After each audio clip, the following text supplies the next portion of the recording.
Guys, we have a special visitor today. Noor, host of the podcast, The Reality Is. I've been wanting to ask you to join us for our family karma recordings, but due to my social anxiety, I've been avoiding it. I literally have to talk her up a lot of times to ask people like to come on. I'm like, just ask, like, what do you mean? Like, you know these people. What are you doing? Yeah. Too scared. But then I was honored to be on her podcast just last week, so I took the opportunity. And so then there were three. Yes. There were three. Oh my God. First of all, social anxiety about asking me for anything, I just don't, because I have so much social anxiety all the time. All the time. Yeah. Yeah. All the time. So we'll just bounce it back and forth at each other. I'll be like, no, Yes. you're great. And you'll be like, no, you're great. I've Yeah. been wanting to talk to you. And you'll be like, I know I was wanting to talk to you. And Yes. you know, That- that's how it that- goes. as soon as we started recording, I was like, oh, okay, this is an energy I can totally handle. Yes. Thank God. Thank God. Yeah. Well, no, I was also- very easily intimidated. Yeah. Also, because like I didn't start the conversation with like, you know, let's talk about why I think Jen Shah is innocent. Like I didn't say something crazy. So boy, Yeah. that would have made for Whoa. a wild episode. I'd love to Imagine. hear that. I'd be like, and about January 6th. So many worst case scenarios. Or like if you find out someone like loves Lisa Rinna and you're like, oh no. Oh God. I I've been invited on a couple where people are like, I just kind of want to know your thoughts about like why you don't like her. And I'm like, I won't do that to you because that will not be fun for you. Like in no shape, fashion, way, or form at all. Sorry. full disclosure. Okay. Because this is a safe space, kind of.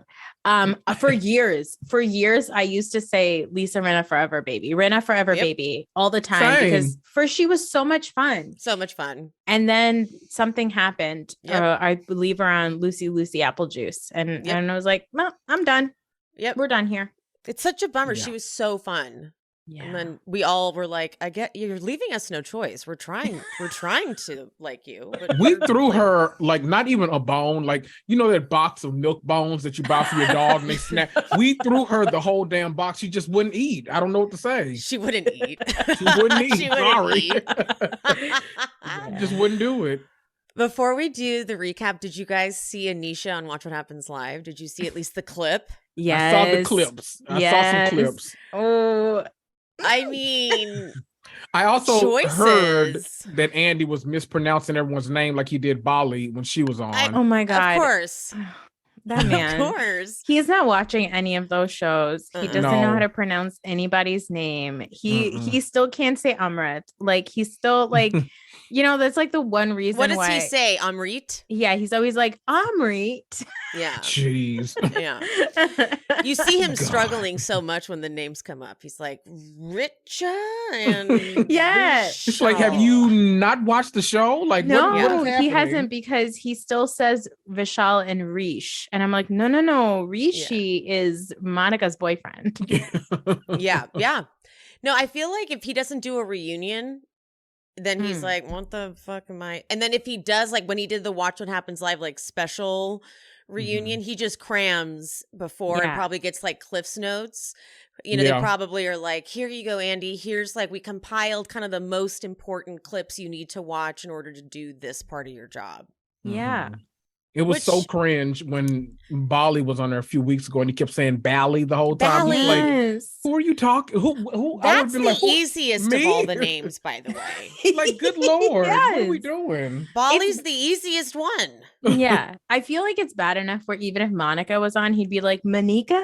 Yeah, it's like, oh, I'm gonna get this one wrong. Ooh, it's like it's Monica. That's okay. It's so like, Right. he's There's so literally- accidentally racist all the time. There's We call literally a white those- woman on Friends named Monica. Like, you know how to say Monica. Stop it. Yeah, we call that classic microaggression. Totally. Okay, well let's get into it, shall we? Let's show. Here at She Speaks Bravo, we believe that Bravo TV is a great form of self-care and therapy. Look at me. I've been using it for over a decade, and I am a complete mess. That's me, by the way. I'm Emily, and I'm your host on this journey. What is this, honey? I love that. If you're not already subscribed, get subscribed and hit that notification bell because I'm releasing new episodes at least 3 times a week. You fool. That's my opinion! I talk Bravo, I talk true crime, and sometimes I talk a little scripted. So whatever you're here for, I hope you enjoy the show. Analyze Vish. What? Can I confront both of you before we start? Confront? Yes. A confrontation. I have now suggested a TV show to both of you, and I don't think either one of you have watched yet. Listen. I have a defense for that, okay? Okay. I was so behind on my own content that I didn't watch any show that could be like focused on. Mm-hmm. You specifically gave me instructions with your request, I did. Which was put all devices away and focus. Mm-hmm. Do you realize how that. difficult that is? Okay, It sir? is. Are so you talking good, about Last of Us? Yes. Okay, phew. I was like, I hope it's not a show on Zeus. No. Baddies West did just start yesterday, though, and it was miraculous. Just Imagine. so you know. Imagine. Yes, I actually told my husband yesterday, I was like, let's start watching Last of Us. And he was like, oh, I want to play the game first. And I was like, I don't have time for this. Yeah, see. So I think I'm going to start without him. Okay, good. Because Yeah. I feel like if you and Raheel talk about it, I'll come on to talk. Okay. Too. All right. Well, okay. you say no more. Okay. Okay. Confrontation over. Okay. Okay. Analyze Vish. Great title. Mm-hmm. Fantastic title. I love a good title moment. Mm-hmm. I gotta say, Monica teaching Nicholas that dance was hands down the cutest thing Nicholas has ever done. Adorable. Yes. He was so invested, so bad, and so cute. Monica's like, I used to dance like, I used to use my feet like that too, but that's because I was classically trained in Garba. And he's like, yes, me too.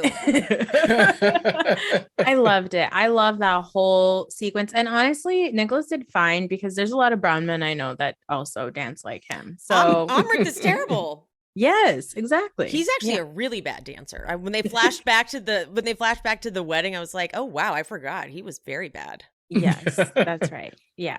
But Monica wants to act. I'm like, in what? In Bollywood. So I have thoughts about this. I do think that Monica would do really well in Bollywood. And like, just so you know, the threshold to get into Bollywood is just that you need to be beautiful. And so, check. and like and you need to have like the right connections and everything like that. I mean, she was just in Harper's Bazaar, so I was like very excited for her. Yeah. You know, I think Monica has never been my favorite person on the show. She drives me crazy. She's got that goody girl from church, mosque, Yes. temple, synagogue, whatever energy. It's annoying. But I actually am really happy for her to try to figure out a new thing that she wants to do. I do think, though, that Monica navigates the world like it is a Bollywood movie. I think she expects the world to be a Bollywood movie. I think that's why she's still in this like relationship. That's why like over a couple last few weeks, she's talked about like, I did all the right things and I had the right job. And I thought that like things would work out for me. Right. And it's because Monica grew up in a non-traditional family in a very traditional community. She grew up as a child of divorced parents in a community that is very much based around this, like, you know, your typical traditional families, a mom and dad and some kids. All your activities are based that way. And if you, for example, like, it seems like she's closer to her dad. So like if there's parties, right, girls are having gatherings and they're inviting their moms. Well, Raj can't come to that, right? So Monica probably for a lot of her life felt left out of a lot of these very traditional gatherings, which is why she's like overcompensating with aunties. That's why she's teaching little kids how to dance bhangra. Like she's doing all these things to be as likable as possible and be the perfect little girl, in the words of Miriam Cosby. And I think that that's really sad because it's like you're trying to work up to be accepted in a community that didn't accept you because of your parents, which is fucking weird to begin with and like toxic to begin with. So rather than saying, I don't need that community, she's so caught up in this like rosy idea of what it means to be a good Indian girl that is truly from like romantic comedies in Bollywood movies. Like it's even her, you know, accepting whatever this rumor is about Rishi, like even that was just like, girl, these are red flags. Red flags are everywhere, and she's you too are deep in it ignoring now. them. Mm-hmm. Yeah, because you're so deep in it, and now, and you sold yourself this fantasy. And I think that Rishi's kind of dull. Like he's very Oh handsome. my God, he's so dull. But he's so dull. And so I feel like a lot of even her attraction to him is because they look good together. They picture well together. Mm-hmm. And so it's just very like she has a very fairy tale idea of what it means to be a girl, a woman. And I think that that's a lot of it is informed by the Bollywood movies that she watches. And so while it's terrible for her personal choices, she'll do great in Bollywood because she's already playing the part. Oh, good. Then I hope she's super successful. There you go. Sorry. Can I say two quick things about that? Yeah. Of course. Number one, I was going to make a really, really bad joke because when you said when she, you know, has to go to the all girls events and Raj can't come. I was oh my God, what were you going to say? I know. I was thinking it. He can maybe take her, but you know I'm not going to make that joke it. because I'm not going to do it. But the second thing was, so do you equate it to like, I have a cousin that I feel like lives in like her own Disney fantasy with like every aspect of her life. And so she'll say things to me. I'm such a realist that it's almost like it's kind of bad because I need to be more optimistic about stuff. But she's such a like, oh, it'll work out, and oh, don't worry, I don't have this job, but it's okay, it'll all come to me. I'm like, no, have you seen the price of eggs? Like you need to work. Like you've got to figure shit out. Like I don't know what. It's so much. So like the Disney mentality, you just kind of triggered me in a little way because like that Disney mentality is so like, it can be too much a lot of the time. So is that like the same with? Yeah, we call it toxic positivity.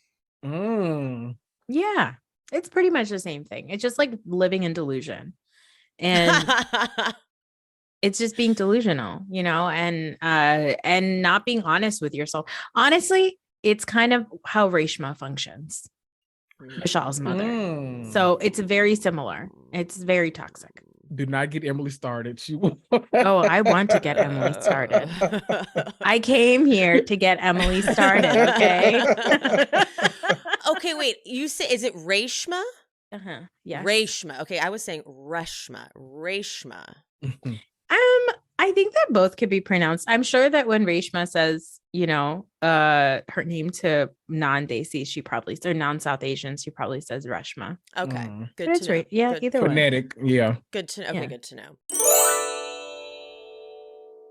Feeling stressed lately? The holidays are over. It's January. This is a tough month. Everyone's a little bit more bloated, a little bit more nervous. This is like a very tense month. We're all supposed to be doing things, being better people than we've ever been before. I have a couple insider pro tips for you, though. Add these 2 little products into your life, and you can beat stress and bloat before it beats you.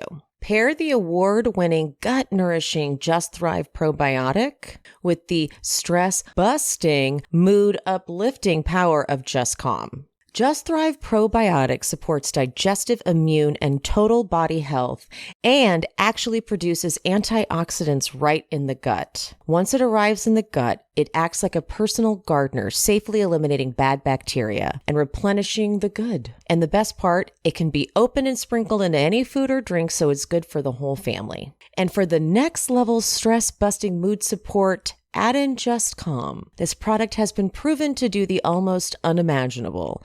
I've been taking it for the last week and a half, and I can attest. It quickly promotes a healthy response to everyday stress, encourages a steady, serene, and balanced mood, drives mental clarity, focus, and alertness, facts, and even supports great energy and optimal sleep. I'm not kidding. I have been able to focus and stay calm the last week and a half. No joke. This is true stress management built for our modern day stress-filled world. Just Thrive products have more clinical research than just about anyone else in the industry. They're all natural and they have a money-back guarantee. What do you have to lose? If you're ready to up your wellness game and beat bloat, digestive issues, stress, and more, you can get 15% off a bottle of Just Thrive Probiotic and a bottle of Just Calm with promo code SHESPEAKS at justthrivehealth.com. While you're there, check out all their other research-based products for optimal gut and immune health. There's something for everyone, even a probiotic for your fur baby, all with a bottom-of-the-bottle guarantee. Take control of your health this year with Just Thrive.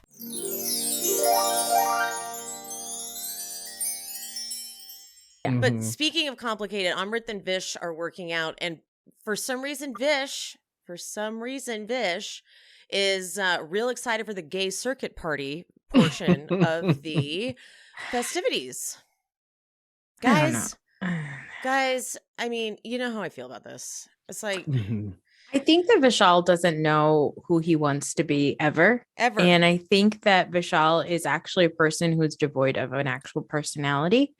And so he is either the party guy or he wants to rub up with Amrit's friends and figure out he enjoys. I think that because we know he was sick when he was a kid, right? So he was in the hospital, right? He was in a wheelchair and all that stuff. So I think that stuff can really fuck you up when you're growing up, right? And so then you, as an adult, overcompensate. It's like whatever your childhood insecurities were, you then overcompensate for. That's what Monica's doing. That's what Vishal is doing now. So Vishal now gets to be a cute guy with abs, and he likes to take his shirt off and shake his ass, and that's how he gets attention. And that's why he drinks so much, because he wants to be the center of attention. And that's the only way he knows how to be likable around people, is because he didn't get to experience those things when he was probably in high school. He was a scrawny kid in a wheelchair. That can't be good. That's hard. Yeah. So I think now exactly in his 30s, here he is overcompensating, doing the most. And he loves having a gay friend. He loves having it because that makes him more interesting. Amrit is interesting. Richa is interesting. Vishal is not interesting. And that's why Vishal hangs around them. And also, if we want to analyze what other things Vishal might be into, I can't do it as this unfortunately and resentfully straight person, but maybe somebody else can. I have already. I've done it a million times. But we may or may not have said it all 13 times on here already. But well, I can because I'm pretty fluent, so it's fine. Listen. Yeah. It's just that they've done so many things throughout this entire season. We're just keeps popping up. If he had proven to be secure enough in his manhood to handle Dylan saying what he said, then fine. Yes. But we saw how that went down. You're right. That was not the case. Jesus Christ. Threatened to kick his ass. And what did he say? I'm going to bury you? I don't know. It was just very dark. Yeah. But Amrit talks about how it's just constant fighting with him and Nicholas, and he's threatened to cancel the wedding a million times. It's interesting, though, that for Vish is team Nicholas. Yes. And that makes sense because the dynamics would be that he's the Nicholas he's the Nicholas in his relationship. Yes, correct. Yes. Totally dumb. It's the alphas and the betas. And Richa is an alpha and Amrit is an alpha. And I was glad that Vishal was siding with Nicholas. I was also glad that Monica in her conversation with Nicholas was yeah, but what about you? Aren't you interested in having any of your stuff happen at the wedding and stuff? And even and I thought it was, even though I don't like Amrit, I do think it was interesting what he was bringing up, right? Which is that so much of culturally or Indian weddings and a lot of these things are based on what the bride's family does and what the groom's family does and how it's so hard to incorporate those things into a gay marriage because they don't know how to have a marriage like this. I think that that's very interesting. But then when I was listening to that, I was like, okay, but you're still not bending at all for Nicholas. It seems to me like sometimes he's punishing Nicholas for the fact that his parents don't support him, Very much so. We said this on our podcast before, which is that yes, Amrit is a gay man, but Amrit is still a brown man. He's still a South Asian man. He's still an Indian man. And he is very much still functioning the way Indian men function in a lot of relationships, which is like, my family is accepting you. Like my family is doing you a favor by accepting you. So now you need to do things to like, you know, support my family and make my family happy, which is traditionally in like South Asian culture, there's such it's the patriarchy is the best way to say it. It's such a patriarchal society that, and it's such a patriarchal culture that culturally, you know, women, it's just a traditional marriage. It's a traditional marriage where a woman does often feel like she needs to work up to impressing her in-laws all the time. Like even the way Amrit will talk about his own mom, right? Lavina, he's always like, oh, my mom is coming and she's going to have a lot to say and she's going to have a lot of opinions and stuff like that. Right. Totally. And it's funny because the interesting thing in this relationship is that Lavina does not treat Nicholas like a daughter-in-law. Lavina treats Nicholas the way sons-in-law are treated in our culture. Culturally, a son-in-law is treated like a king. If like my husband is my mother and father's favorite man, right? Despite the fact that I have two brothers, but boys are treated really, really well, right? So a son-in-law is treated like a prince. And so Lavina treats Nicholas like that. She's so nice to Nicholas. She's so kind. But Amrit, because he's been raised with this idea that whoever I marry, my mother will have a problem with because he still functions like a man who's marrying a woman, right? So he looks at Nicholas and says, oh my God, my mom is going to have so many opinions. And like, you have to worry about my mom and my mom. But like, it's an interesting dynamic, which Arti and I were talking about on our podcast. And we said, actually, what it sounds like is that more brown men should marry men because that would resolve the bitter mother-in-law, daughter-in-law fighting, right? But Amrit still functions a little bit in these conversations with Nicholas in a way where it's almost like, bro, you're not marrying a woman. This isn't a woman that you culturally can ask to do whatever with. Or ask her to, you know, oblige to your family or to try to make your family happy. You can't do that with Nicholas. Like he needs to have a voice. And honestly, I believe that with, even if he was going to marry a woman, obviously I would say that that's fucked up and that's a fucked up way to treat your partner. But I feel like that's a lot of how Amrit is functioning in his marriage. And I was like really happy at the end of last episode to see Nicholas say, no. Like, this is fucked up. You can't do this to me. And I think that you are, what did he say? He's like, there's like some sort of self-loathing that you have. And you feel like your parents are doing you a favor by allowing you to be gay. So then you need to make sure that you're doing all these traditional things to make your parents happy. But what about me and what I want? And you're just able to say, well, we don't have to do anything of your culture or your tradition because your parents don't like you anyway. Which is like a really fucked up thing to do to your partner, because even if Nicholas's parents aren't okay with it, they're still a part of Nicholas's life. His culture is still a part of him. So now to just kind of wipe it away and say, we're just going to do things the Indian way. I was like, give this man space to exist, man. Like it was, I don't know.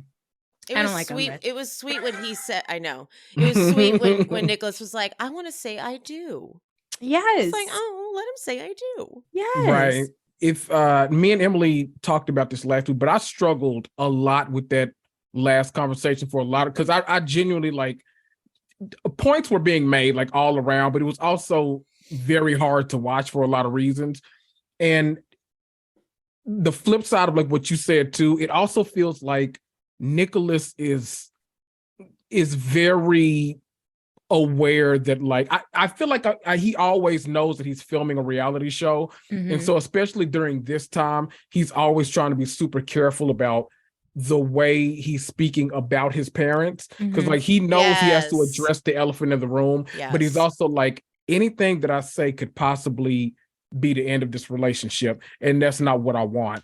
And so those two in particular, they're like not two sides of the same coin, but they're very much, they're hard to deal with in general, because I don't know, neither one of these solutions like seem like the right way. And I almost wish like they were the ones in couples therapy and said, well, no, Vish and Richa need to be there, but but I wish we had another couples therapist. As well as. Right. Not one of those Real Housewives of Atlanta therapists, not them. Like somebody else is actually qualified. But I wish we had someone else to like interject and say, there's got to be middle ground here, because neither one of it seems like y'all two are fighting entirely different battles right now in a way.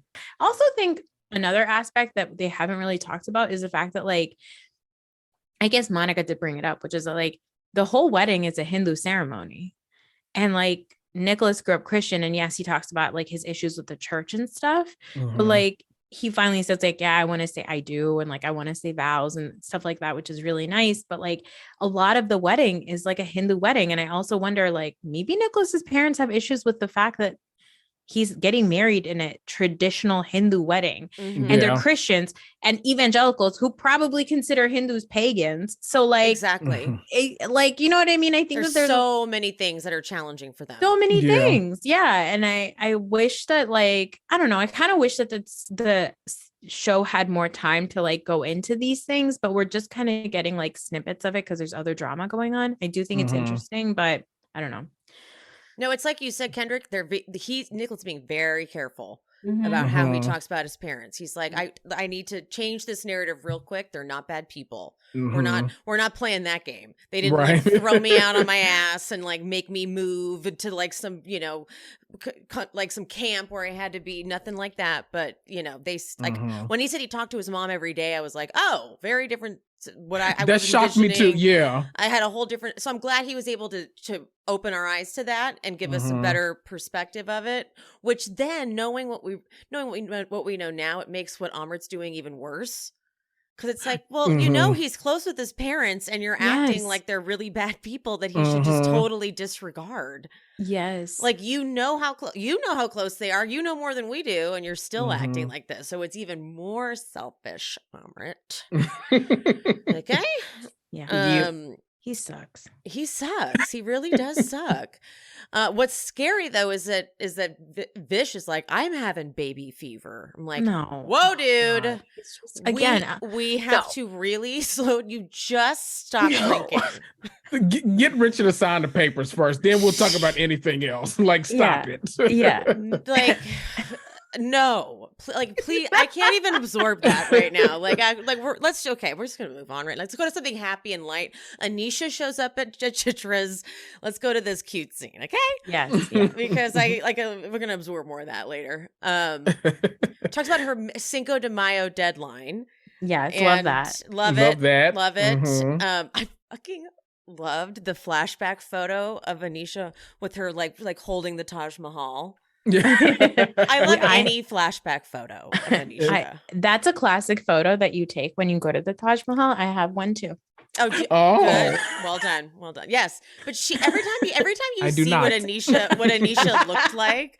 Brian comes over. I love Brian and Anisha scenes. I really do appreciate them. Yeah. They're truly best friends. I love their friendship. Yes. Chitra, my queen. She knows, she gives them their soup, and she's like, okay, bye. I'm going to go upstairs now. I love it so much. Her. And then Brian talks about his new place.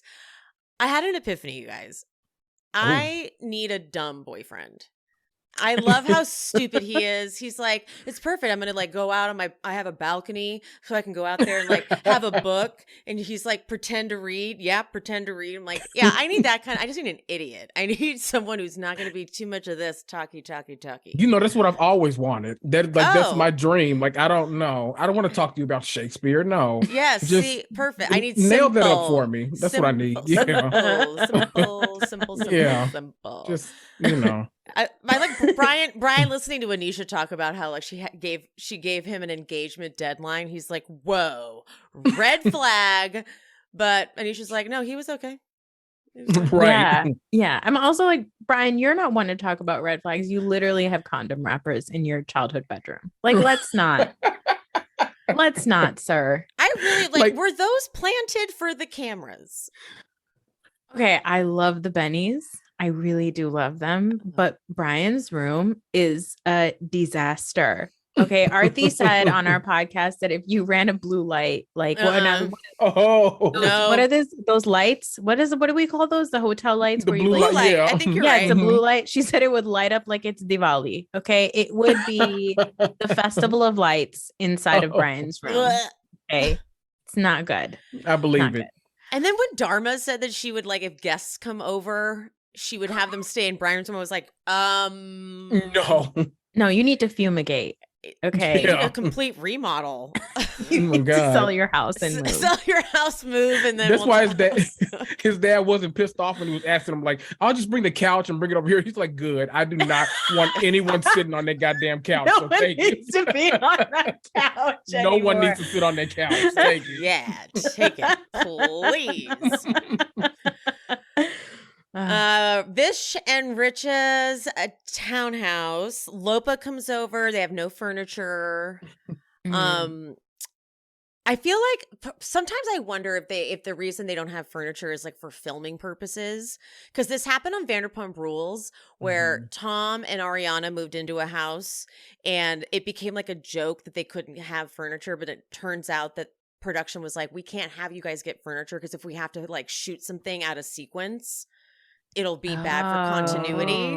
And so they kept like bringing it up all season, like, oh, I'm not going over there, there's no furniture. And it was kind of like they would kind of like smile about it and then finding out later like, oh, it's because, and I feel like that may be the reason for this. Maybe not though. They break the fourth wall a lot on this show. So yeah, I love that. I love that the camera guy had to catch the fire, like literally it was the about lantern, yeah, about to light on fire. He's like, oh, got it, don't worry. yeah, the only reason I think that they actually don't have furniture because they just didn't get it is because they also didn't have running water. So I feel like it's just because Vishal is it's just the Vishal. It's just a Vishal. Valid. Yeah, exactly. Lopa she can't, like, she just really hates Vishal. Like he points at a bathroom, it's like a half bath, and she's like, it's a full bath, grow up. I know, I loved it so much. I loved it. She said, grow up. Damn, like, that correction, like, you fucking idiot. Hates him. She's You like, don't even know what makes a full bath. By the way, he works in real estate. Okay, so his mother runs a real estate agency. So did I. Oh boy, that makes this all the more concerning. Oh dear. He works in real estate. He works in real estate. Oh dear. Oh my god. Then Vish talks about like babies, grandbabies, and Lopa goes, holy crap. I love Lopa. Okay, I love her. You're in a good place for that. Yes. I want a TV show where it's just, honestly, I want like a panel show on like a people's couch, except it's just Lopa, Dharma, and Chitra watching various. They could just watch Vanderpump Rules. Oh my god! From the beginning. And I would just sit there and I would watch them. I love Lopa. Amazing pitch. This is an amazing show pitch. What the fuck? Oh my god! Oh my god! I'm gonna clip this and submit it to Bravo. Yes. The way Lopa acts, like had I not known where she lives, every now and then she does something. I'm like, you would think Lopa is from Memphis, but like to know that she actually lives here, I'm actually is from there, right? I'm like, okay, it's all making sense now. It all make. That's why I love Lopa so much. Can you give me some Lopa moments that are Memphis-y? I can't. So in this episode alone, when she comes in, because the way she kind of throws shade, I kind of love it. And so her refusal to she went to the dog first while he was trying to like actively give her a hug, and that was her way of saying like, you know what it is, don't let these cameras fool you, you know I don't fuck with you like that. Yeah, she did not hug, she did not even nothing. She did the Memphis church thing where it's kind of like when you see that person at church coming towards you, you give them a shoulder and they just hug the shoulder like, oh, and they throw their shoulder at you too. Oh, hi. Oh, hi. And there was something in the kitchen that I forgot what she did, but she did something in the kitchen. I was like, God, that's kind of like my auntie. That reminds me a little bit like every now and then she does something. I'm like, oh yeah, that's Lopa from up the street in Memphis. Okay. Well, I'm gonna go through it, so maybe it'll jog your memory. Okay. Because Vish talks about the long lost sister. Remember, because Kendrick and I had completely forgotten about it, but when I did I did a rewatch before we started recapping to jog my memory, and I had completely forgotten about the daughter that cut the family off when she started being with the guy. It was the guy. The guy totally pulled her away from the family, but now that she's not with him anymore and she's had a baby, I couldn't quite tell what was happening. Did she reach out to Vish first? And Vish was the one who encouraged it, because I heard he clearly is the one who pushed everyone to start talking again. And Lopa's not having it, because he keeps saying, like, you know, I know maybe it's not my place to get involved. And she goes, exactly. Like, she was like, you need to shut the fuck up. Probably because cameras are there. I'm sure she wanted to say more like, you need to stay the fuck out of it. Yes. Yeah. And she was so passionately upset about it. She's like, 35 years you walked out on me. It was a passionate monologue. It was. I've been very tough in my life because you cannot run on me. I'm like, girl. Well, let me ask y'all. So do y'all think that's why she really doesn't like Vish? Because she's like, okay, one daughter married someone who was clearly not the best. And now look what the hell you're trying to marry right now. Like, do you think that plays into her, like, relate her, at least her psyche around, like, why she doesn't want Richa? Well, she says she does, but we all know. Totally. We know Lopa. We know Lopa. Yeah. We know Lopa. We all know. We all are Lopa. Yes, okay? we all are Lopa. I am Lopa. We are Lopa. That's the name of the episode. We are Lopa. Yes. Somebody put that on a t-shirt. I'll buy it. I know, right? That's my first item of merch. We are Lopa. Yeah, I think so. I think, like, she's just, like, very protective of her daughters. She herself says that she had not a great marriage, and then she so I feel like she's just, like, very protective of the fact that, like, she's raising these girls and the kind of men that they might end up with and all that kind of stuff. So I feel like it's all there. And also, just, like, Vishal sucks, so, like, just plain and simple, he sucks. Okay. He sucks, dude. And I remember what the other Memphis thing was now, but you're gonna get to it. When he was like, so by the way, we're going to start therapy, and she's like, oh, for your drinking, and then she kind of makes like two more follow-up jokes about it. She goes, alcohol. You're both alcoholics. Yeah. They're like, no, for our relationship. She's like, no. For reference, K. Michelle, Quad from Married to Medicine, like all Memphis people, like when Memphis people are on reality TV, they try to throw shade in a way where, like, when you get in the car later on, you're like, wait a minute, what that bitch saying about me? Like, wait. It's perfect. Yes. I love that Lopa tried to go to therapy because her other daughter encouraged her after the divorce, and the therapist was like, you can't do therapy on you, so get out. I love that she broke therapy. She broke therapy. She went to therapy, and therapy said, Yeah, the therapist kept trying, and she kept being Lopa, and they were like, all right, so no, don't come back. Well, full refund. Here you go. Full refund, just go ahead. You know what? I'm going to pay you for spending any time with for me. wasting your time. So yes. Here we go. Yeah, exactly. She leaves. She's like, yeah, I tried. They said I don't need therapy. First time it ever happened. Amrit and Nicholas, they go to the sperm doctor. The receptionist goes, do you have an appointment? I'm like, they have cameras? Right. So there's a crew here. I love when they do that. So yeah, they do. My favorite is on the Housewives shows. Like, clearly the people that work in like the counter at the front, they know who they are. So like they're walking up to the desk and they already like start getting the menus, and they're like, come with me. It's like, okay, let me at least pretend I'm a normal person here. Thank you. Yeah. I didn't realize they wanted a baby so quickly. And I'm like, ooh, that's not, when you're trying to do it this way, it's going to be a lot harder than that. Yeah. As soon as they said, though, we drink in moderation, I'm like, they're going to do a compilation. Oh, there it is. Yeah. Like, as soon as it came out of their mouth, I'm like, and compilation of the bachelor party. And I was right there. Yeah. Yep. Yeah, exactly.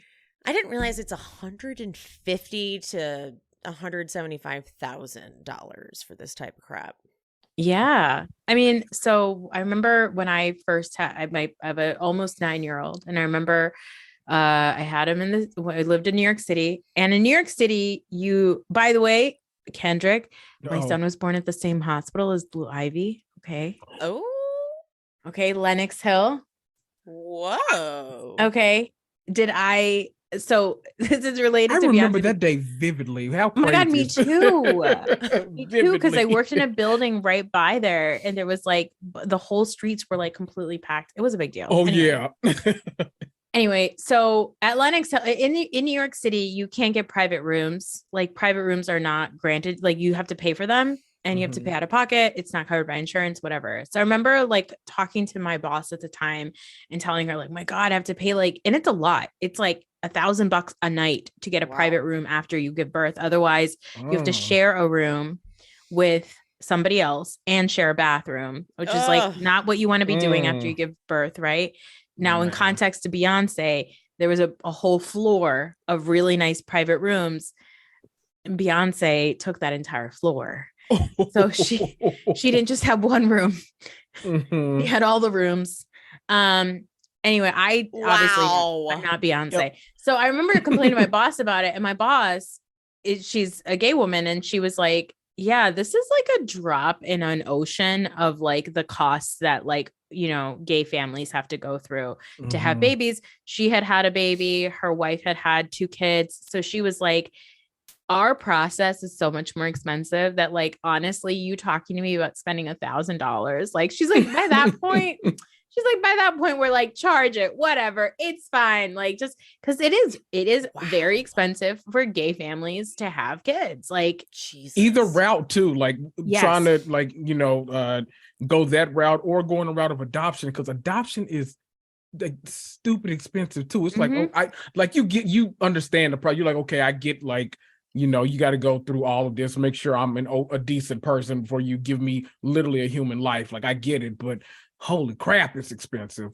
Yeah. Like my company that I work for was literally like, I think they said something like, we're putting, we have a new benefit where we're going to put, I think they said $50K towards your adoption. But I was like, towards? Like, what do you mean towards? Like, first of all, I don't need it, but you know, I'm not, you know, damn kids. But can they go to something else? That's not right. fair. Yeah.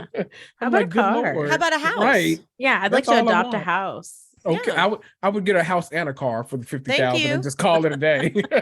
But what do they call them? Mini living spaces or whatever. I'll take one. That's all I need. Tiny house. Yeah, that's all I need. I don't need much. Okay. This is Memphis. What do I need a mansion for?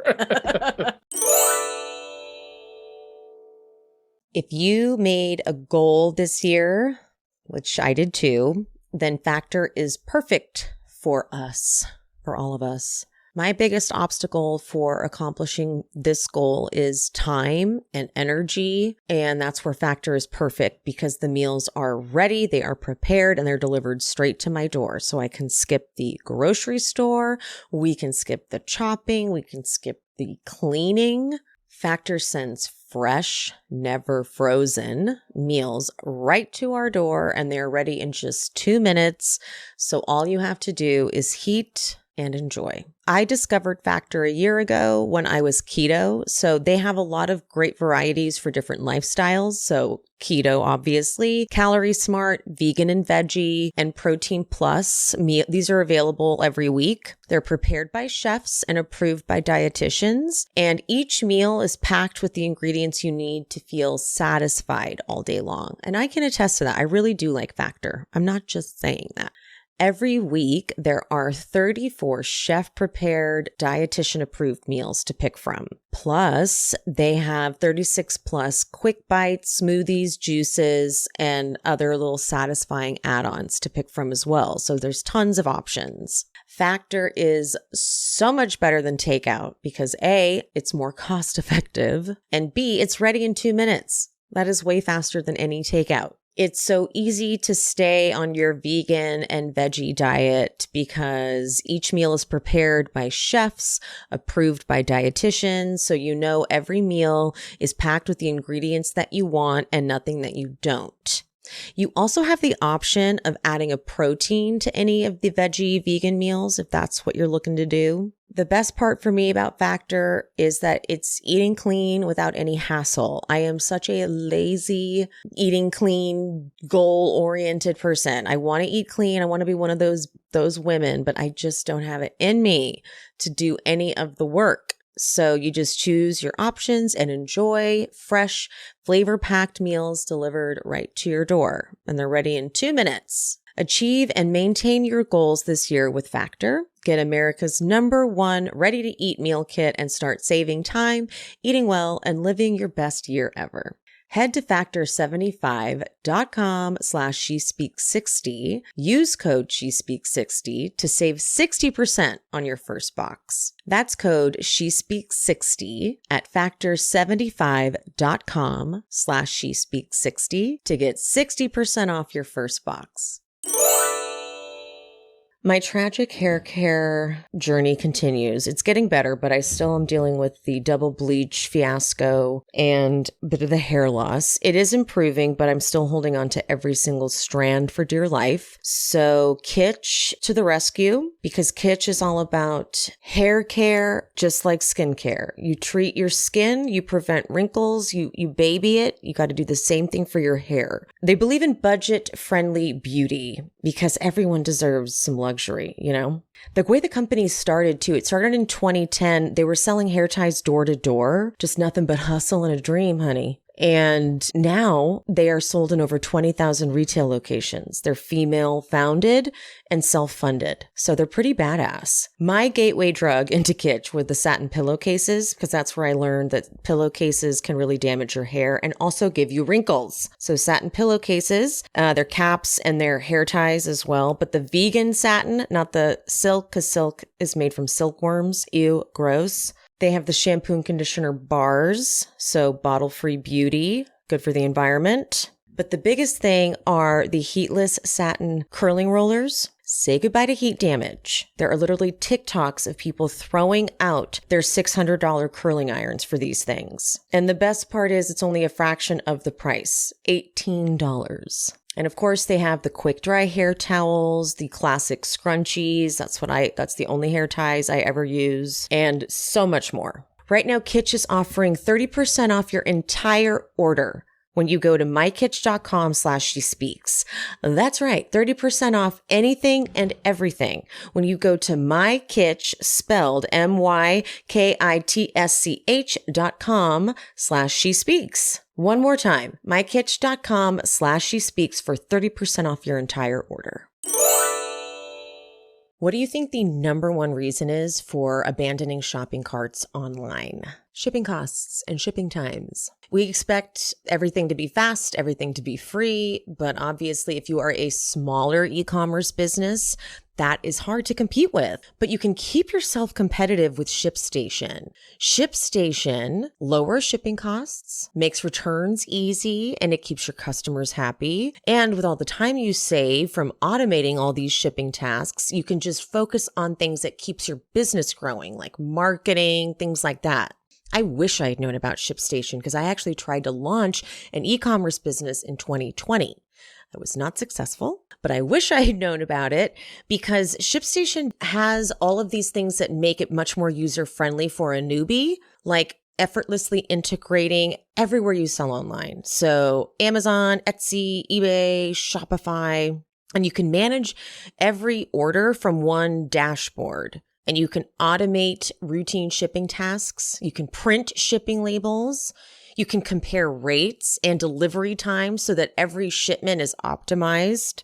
You can also automate delivery notifications. And with enterprise solutions that make warehouse optimization easy, ShipStation actually scales when you do, which really intimidated me when I was first starting out because when I was thinking about getting a ton of orders, I didn't know what I was going to do then. I know that's actually something you shouldn't be afraid of. It's something you should be excited about. ShipStation also gets the best discounts in the industry. Get up to 84% off USPS and UPS rates. Also, if that's not enough, use my promo code to try ShipStation for free for 60 days. 2 whole months. And I will say that 98% of companies that stick with ShipStation for a year become customers for life. So keep growing your business all year long with ShipStation. Use promo code SheSpeaks today at ShipStation.com to sign up for your free 60-day trial. That's ShipStation.com, promo code SheSpeaks. Some of you may know this about me already, but some of you may not. When I'm not doing She Speaks Bravo, I am a mobile notary. Sexy, right? The hardest thing about this is the cost of gas, because I can drive up to like 100 miles round trip sometimes. And the cost of gas, the price of gas, it's painful. So I'm really grateful that I've found Upside. Upside is an app for anyone who gets gas, groceries, or dines out, so basically everyone. I personally use Upside every time I get gas. It's super user-friendly. Once you get the app, you open the app, it locates the closest deals near you, you find and select the deal, and I actually get cash back every time I fill my tank. It's helping me run my other business. It's offsetting the price of inflation. And at this point, every little bit helps. So let me walk you through how to do this. You'll download the app, but you have to use my code SheSpeaks, because with that code, you will get an extra 25 cents back for each gallon on your first tank of gas. That's a lot.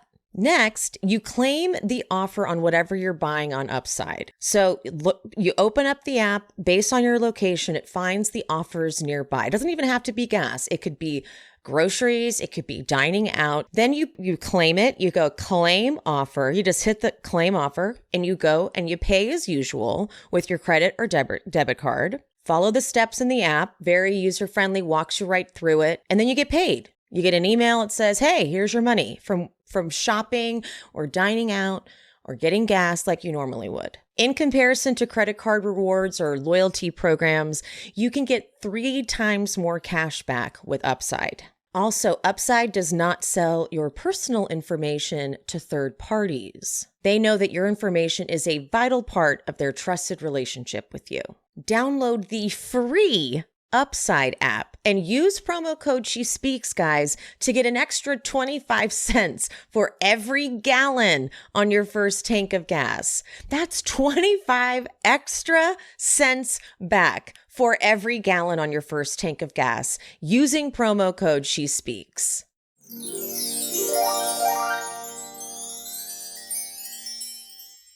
Dude, Brian doesn't even know how to buy detergent. This family needs to they need to send him away for a week and not pick up a phone call just so that he can learn. Yeah. Otherwise, this is scary. I know. Eventually he does need to learn something. Because eventually he's going to be 40. Yeah. And eventually 50. Yeah. So it has to end at some point. Okay. We're talking about Vanderpump Rules a lot. And I just want to say that I'm not sure that Tom Schwartz still knows how to do any of those things. And I feel like if we think about the apartment that the Toms and Jax had, do we think anybody in that house, in that apartment, knew how to buy laundry or clean? Tom Sandoval. Only Tom Sandoval. That's it. Those other two still don't know. No, Jax could, because Jax did live alone right after he broke up with Stassi. Because I'm recapping season 3. So he is currently living alone. So he did too. So Schwartz, I do not believe knows how to do any of that. But I will give Jax and Tom Sandoval. Okay, fine. Yeah. I also think Brian has the benefit of Dharma, so he's she's gonna come and do all of this on a weekly basis. Yeah. So I'm for how long? If 35 is really pushing it, it's Brian, you have to go buy detergent, and he's like, okay, I went in the store again, couldn't figure it out, and left and went to my mom's and stole it. I have a cousin. I have a cousin that does this weekly, by the way, and it's because I've talked to you about it before. She's the one that built the house recently, but she still goes to her mom's house. When she leaves, she has a car because her mom goes to Costco, Sam's Club, all of that. So she's like, oh, do you need this 24 pack of toilet tissue. It's like, there's never not going to be a time where I'm not going to wipe my ass. Like, yes, I need that. Like, I didn't just buy this to have. Like, I need that. And she's like, oh, I'll take this one. You just, next time you go, just get some more. It's like, are you kidding me? It's a Brian doing this. I feel like there are so many kids nowadays that just use their parents' house as like a grocery store, a Walmart, a Family Dollar, wherever their place of shopping is. And it's just. How old is your cousin? My cousin is 30. Okay. Yeah. What is the cutoff then? Is it like, is there no cutoff? Is 40 acceptable? I'm not going to lie. I feel like in South Asian families, there is no cutoff. There's no cutoff. There's no cutoff. You can come and get stuff from your mom's house. And listen, Dharma will cuss you out the entire time. She'll be like, what the fuck, Brian? Get it together, blah, blah, blah. In her cute little Dharma screaming voice. That I know, it's so cute. I love it. I love her so much. And he'll just like laugh. He'll laugh and Mike will laugh. They'll all laugh. Oh my God, mama. Like, mom, like, so it's a bit that'll never get old. It's a bit that'll never go away. And she'll just scream about the toilet paper until she's in her grave. And like, that's just what's going to happen. Because I feel like there is no cutoff in South Asian families. Like, that's the thing. Like, even Chitra, like the way, like, she's like, yes, Anisha, it's like the home is for Anisha. She wants to come back at any time, whatever. But Anisha has to put up with a lot of her mom shit. Like, even last week when she was like doing the fashion show, her mom, they just have a way of complimenting in a way that is so funny, where her mom is like, yeah, like, I'm so glad that, I wasn't even sure if 10 people were going to show up, but look at how many people came. And Anisha's like, mom, there were like 500 people there, but that is their way of like, this is how I'm going to compliment you, because you are still stealing my toilet paper. And this is the right that I have now. You know what I mean? I'm going to nag you a little bit. Exactly. That's how you pay for it. Yes, exactly. Yeah. Cause like Dharma's acting like she's so happy Brian's leaving. And Mike's like, oh, I'm so sad. Meanwhile, he's like, don't worry, I will literally be by all the time. Right. Dude, when he was he's like, here's my bed. And he took one of those, like, the mattress cover, not even the top sheet, but like the mattress cover sheet thing. He's like, see, here it is. And then he like lays on it.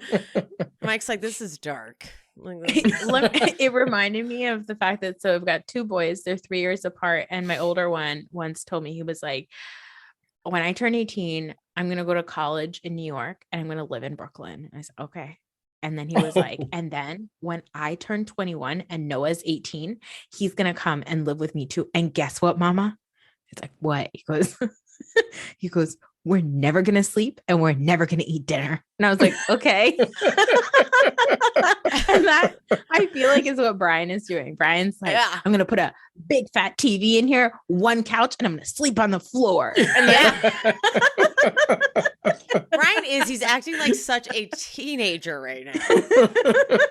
He's like, I'm never going to clean. I'm never going to sleep. No one's going to tell me what to do. It's like, Brian, no chick is going to want to come over there. I mean, the man is in the middle of America hanging out with Ashley Darby and Luke Goldbranson right now. So that tells us a lot. What is going on, you guys? It's such a weird combo. Brian. Now, last year, Q4, Brian got fired. Okay. And I'm worried that my boy Brian had another layoff. Oh boy. Oh no. No. Because, sir, why are you in Minnesota right now? Why? What the hell? It's so out of place. Luke's maple syrup is not so good, so we have to travel halfway across the country to go support it. I'm sorry. I don't believe it. I'm concerned. We've got questions. It just looks odd. Like, what? Okay, fine. Ashley, I'll give you Ashley. Yes. Because, like, sure, maybe you guys could start hooking up. I'm cool with that. That'd be a beautiful couple. I'm okay with that. Apparently, Ashley did say that things are complicated with Luke and they're still together. So, okay, Vish and Richa's therapy, I actually was excited. Well, actually, this hold on, before I get to that. When Vish goes, the one thing I hope he doesn't bring up is, how's your sex life? So I was like, oh, what's that going to be about? Yes. Right. But then it ended up not being that big a deal. No cameras in there, like no actual cameras were good. It was just the surveillance. I actually I don't like therapy typically on reality TV because I'm like, this isn't therapy. Like, no therapy Yeah. should ever be filmed. Yeah. Period. Right. Because like it's therapy and that's private. Mm-hmm. But this, because maybe the cameras weren't in there, felt a little bit more authentic than any therapy we've ever seen. Yes, 100%.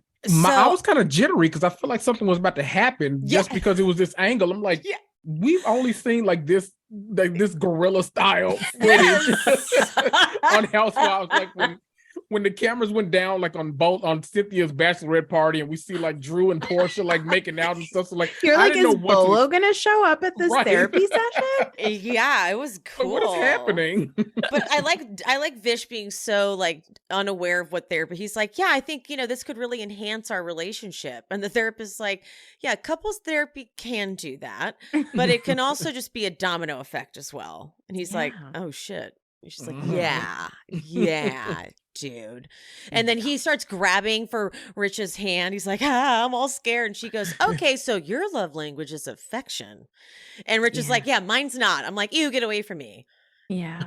And so I'm glad she goes, so what brought you guys together? I'm like, I'm curious too. What the fuck got you guys together? And she's like, when she was dating someone else at the time. Interesting little factoid.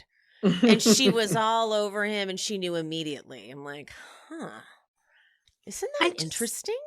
I feel like Richa loves being an alpha and Vishal allows her to be that. And I think that she loves this like little puppy dog that follows her around.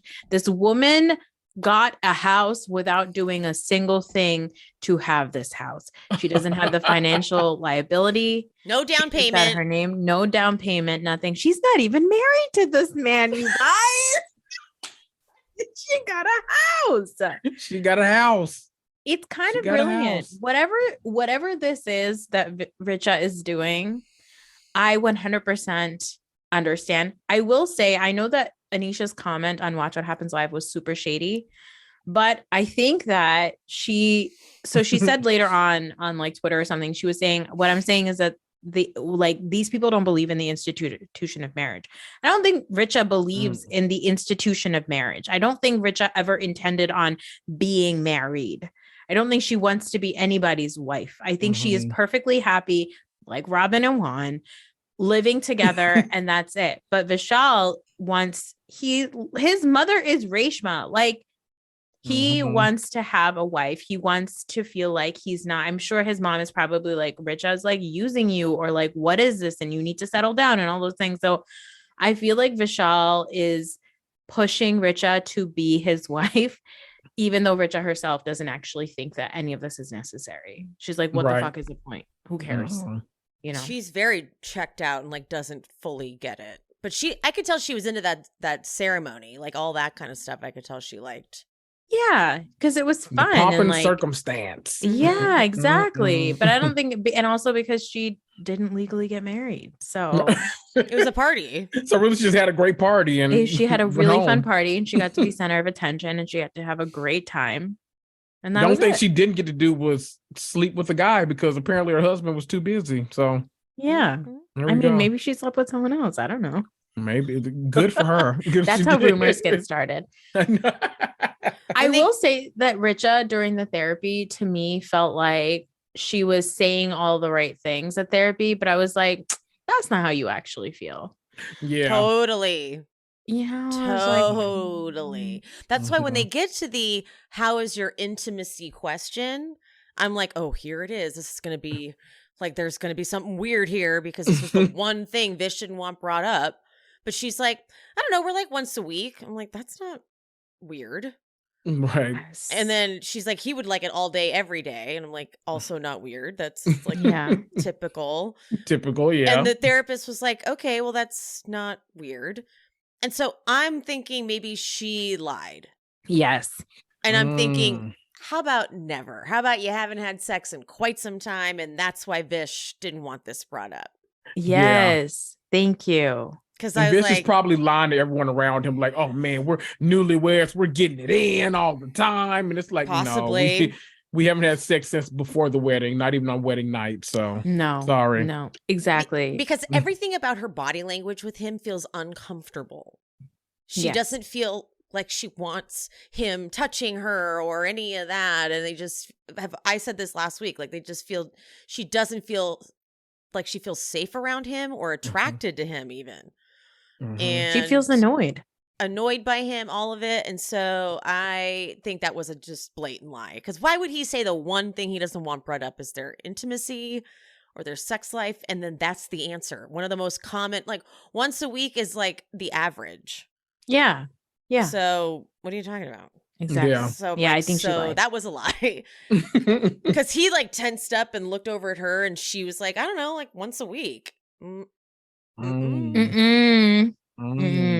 lying. You're lying. Then she brings up his drinking, and when the therapist out loud says, "So you have a substance abuse problem?" Yes, I was like, oh, she said it. She did.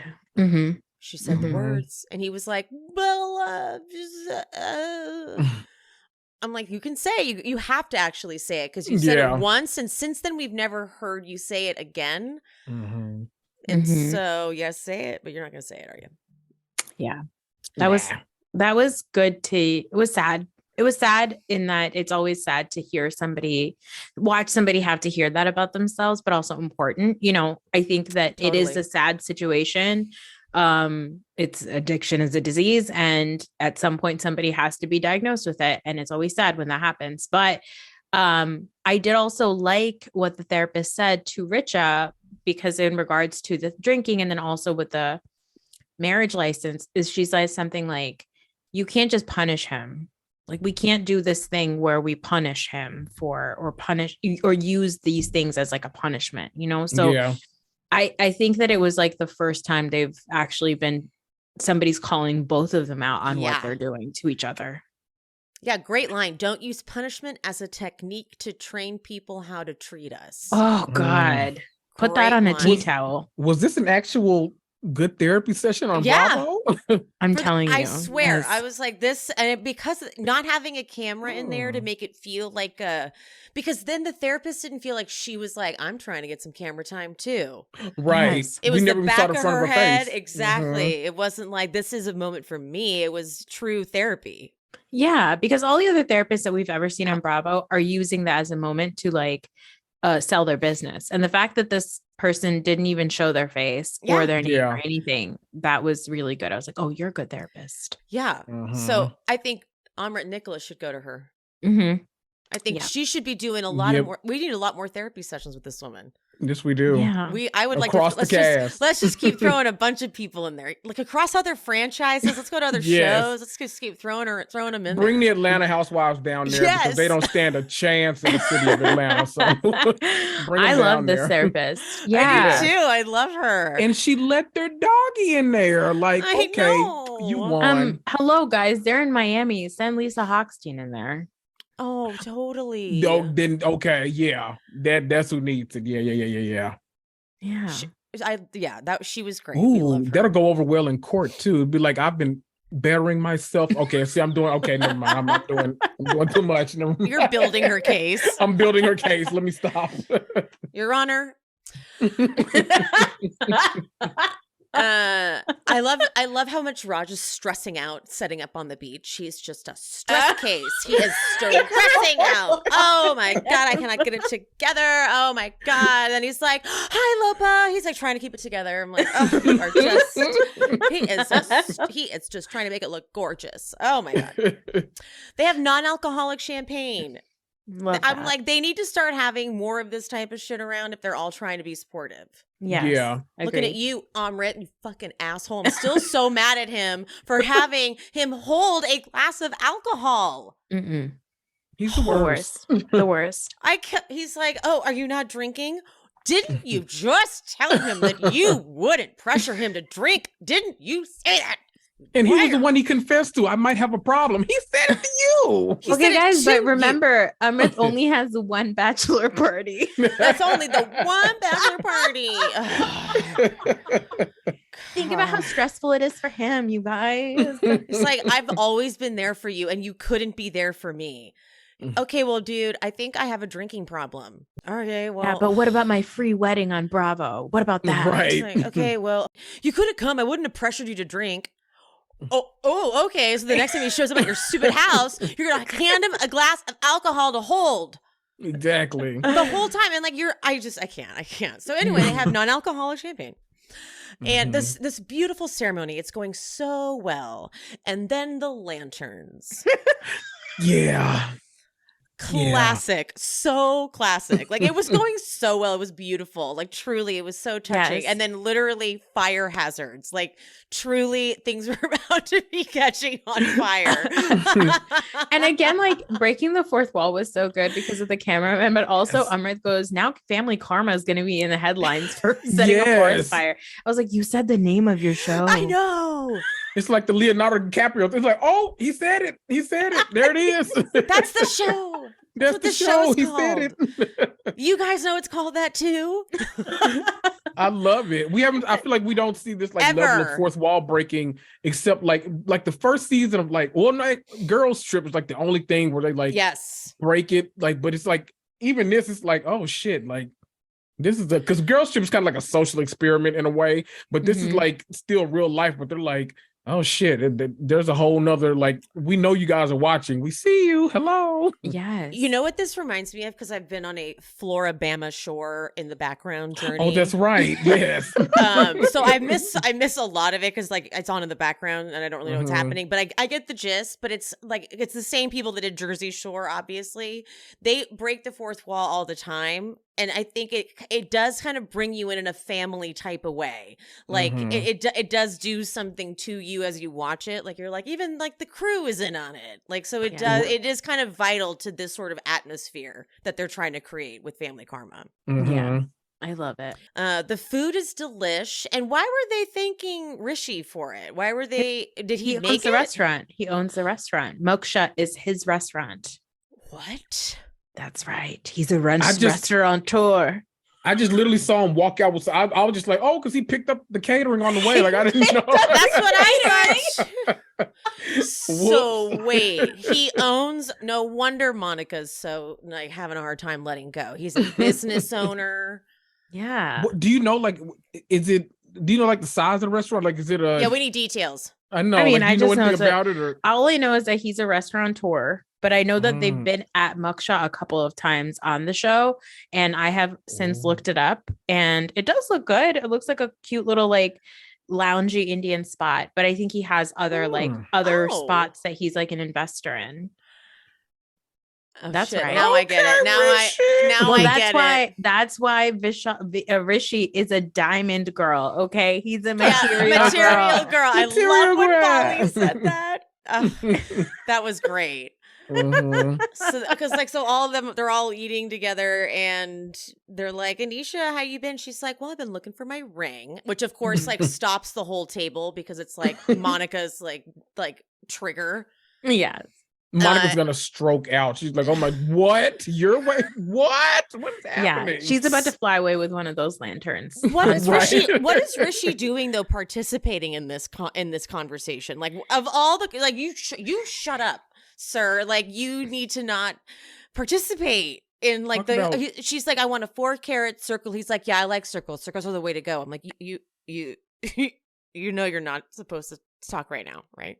Talk about lack of self-awareness. Good Lord. He's like, I love diamonds. Yeah, because he loves diamonds. Okay? I wonder if Monica likes them. Monica, do you like diamonds? Dollar Store Drake loves diamonds.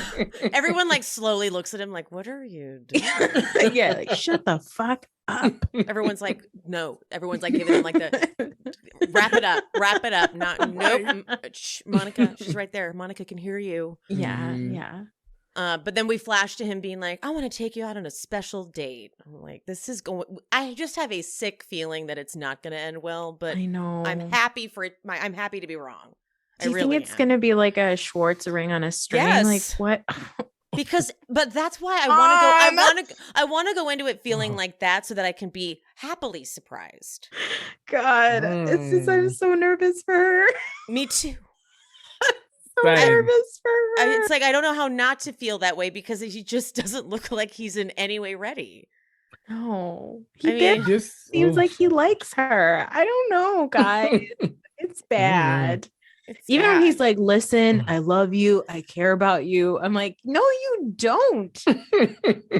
You say God. listen before it's like, okay, this is now a speech. This is not like this is not a declaration of love anymore. He's now Yeah. convincing. He's like, listen, per our last conversation, Yes. As per the discussion we had circling over back. text, yeah. As per your instructions, Monica, that you told me to say this Yes. stuff on camera. Yes. Okay. The He's like, I love. timeline is. Yeah. He's like, I love you. Did I get that right? Did I get that right? I care about you. That's right? That's correct. Is your dad gonna kill me?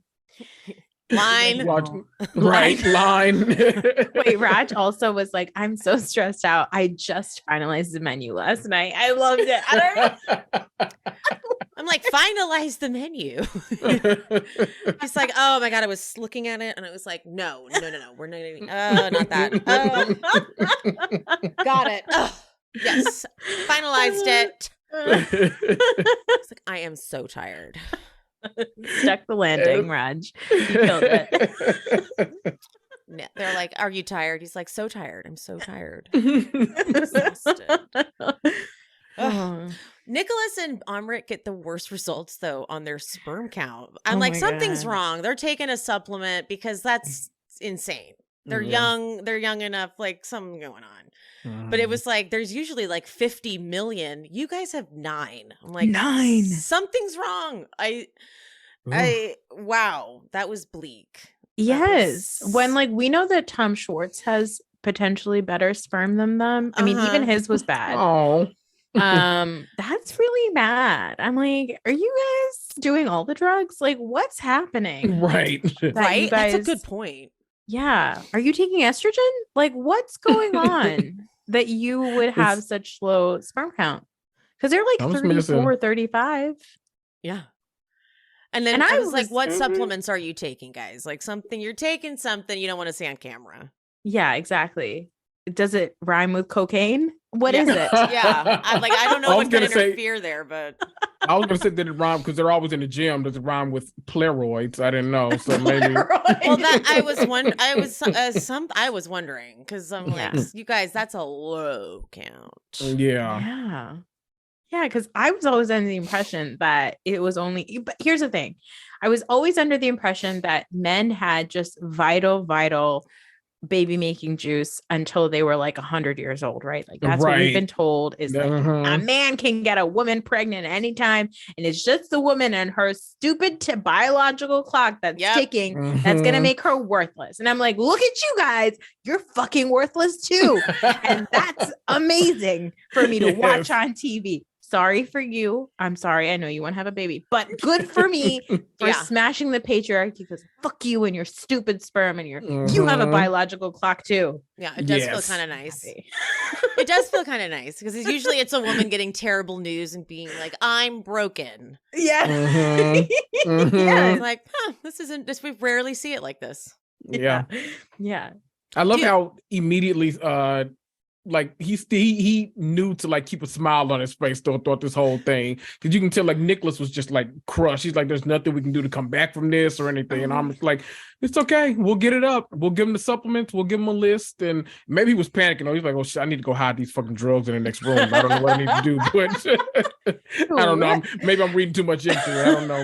But also though, remember Nicholas was like putting supplements on a tray right before they got the call. Yes. I feel like I thought that was going to be relevant to this. I was like, are we going to pan back over to those? Like, are we, was that set up for a reason? What was on that tray? Can we refer back to those? Like shoot back to those supplements so that we can see what is on those. Right. Yes, exactly. People. Next week, Amrit is, of course, being messy with Anisha, as he likes to be. And he's like, isn't it weird that she's got like this like timeline and just like this ring? I'm like, Amrit always comes for Anisha. Always. Yeah. Always. But this is exactly why Brian and Ashley are in Minnesota right now, because they are one in the. I bet they're having so much fun gossiping together right now about BravoCon or something. Because Brian could not wait to run over and tell Anisha. He's like, wait, hold on, don't say anything. He's like, don't say anything. I loved it so much. I loved it. Totally. Brian immediately. Yeah, he loves all of them. Yeah, exactly. That's exactly what's happening. Because Ashley did the exact same thing. I was like, oh my God, totally. Yes. You little pint-sized cuties, both of you. I love that Ashley like expects it every time. She knows it's gonna get back and it's gonna all blow back on her. Brian is genuinely shocked every time someone like tells someone else that they told him. Like when Amrit found out, he's like, oh shit, why did Vishal say? Like, you knew he was gonna say that. Why did you tell him? That's the best part about Brian, is he is always shocked. Always. Brian can never remember like 30 seconds before a thing. Like he'll do a thing and he'll immediately forget. He's got like the memory of a goldfish. Like he barely remembers anything. So I love that. So the next time, because he'll get confronted, but I'm sure Amrit's gonna get so mad at Brian for it too, because he's already been in trouble once. He'll be like, did I guess I did. Totally. Which is why it's so funny that Amrit is like, you think you're smarter than everyone. And Brian's like, I have definitely never given the impression that I'm smarter than anyone. He says that with so much pride too. He's like, when have I ever given that impression? I can say with confidence that I have never done that. Okay. Right. Promise. Next week's also the big date, but I swear to God, if they cliffhang us, like at the very end, if they show him like, let me just grab for this thing here, and then they're like, next week I will riot. Well, you know what I hope doesn't happen? Ready. For her sake and for ours, if he gives her a fucking promise ring, I swear to God, I will. Which is like, that is an engagement ring, you dick. Yeah. Right? Like, stop it. Like, now you're just toying with her and us, and I don't like being toyed with. Okay, stop it. It's a promise to get engaged, to get married. It's like, no, dude. Like, we all need to be prepared for that, though. I want to be happily surprised, but I'm sorry though. Like I said, even if they do get engaged, I'm still not happy because I don't trust that guy. No, I don't trust him. Yeah, not at all. I don't trust him. I don't trust his weirdo fucking parents. Okay. I don't like that uncle and auntie. I didn't like them last season. I don't like them this season. Okay. We've ranted about that. Any of them, her dad, his dad, and his toupee need to get the fuck off my family. For real. That hair is a crime. Yes. And that all the hot people, God. It's how it always shakes out. The hot people, you can't trust them. You can't trust them, man. No. Well, this was so fun. I know. This is so fun. All right, let's start with you, Noor. Let's go to where can they find you? You can find me everywhere. First of all, thank you for having me. This is a blast. Totally. You could find me everywhere at The Reality Is Pod, and everywhere means just Instagram and Twitter. And you could find my podcast everywhere podcasts are heard. I do 4 episodes a week. I do 2 episodes of non-Bravo related things and 2 episodes a week of Bravo stuff. And I'm covering everything except for Below Deck because there's too many Below Decks. Okay. There you go. Kendrick, your turn. Well, first of all, I loved having you here, Noor. And I love that Noor reaches out to me and she already knows that I watch everything on TV. So she's just like, Thursday, you're going to come on and we're going to talk about Glass Onion. Like, because I know you've watched it. I'm like, I've only seen it twice. But yes, I'll come on and talk about it. So thank you for having me. Emily was on a recent episode too. So go listen to that. You can find me everywhere you have podcast too. Apple, Spotify, Google, iHeart, all of the places. Reality and Comics too. Or you can search my name, Kendrick Tucker. I drop 3 episodes a week. Find me on Instagram at Reality Comics 2. That's TOO. Come for the podcast. Stay for the memes. I like that you guys know how many episodes you drop a week. Yeah. I don't know how many I drop a week. I'm so like sporadic. I should get more organized.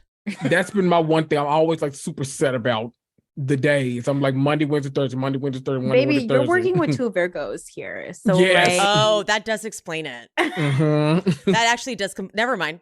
Got it. Noted. That answers it.